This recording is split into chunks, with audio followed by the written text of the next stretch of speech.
بسم اللہ الرحمن الرحیم۔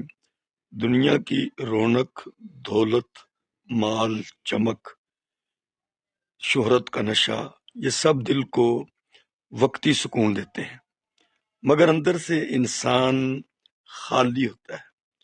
یہی وقت ہوتا ہے کہ جب دل غافل ہو جاتا ہے اللہ کی یاد سے، آخرت کی فکر سے اور اپنی اصلی حقیقت سے۔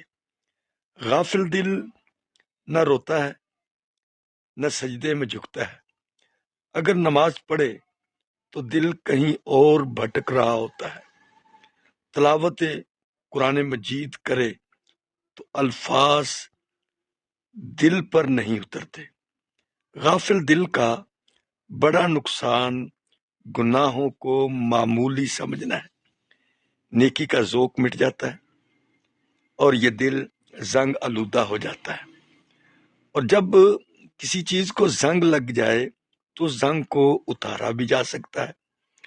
تو اس زنگ والے دل کا علاج ممکن ہے۔ وہ کیا ہے؟ ذکر الہی، اللہ کا ذکر۔ یہ دلوں کے اطمینان کا ذریعہ ہے۔ قرآن مجید کی تلاوت، خلوت میں آنسو بہانا، نیک لوگوں کی صحبت میں بیٹھنا، آخرت کی یاد میں مصروف رہنا، اور غافل دل کا علاج دعائیوں میں نہیں ہے بلکہ اللہ کی یاد میں ہوتا ہے۔ اور جب دل اللہ اللہ کہنے لگتا ہے تو آپ سمجھ جائیں کہ دل جاگ اٹھا ہے، دل اللہ کے ذکر سے آباد ہوتا ہے۔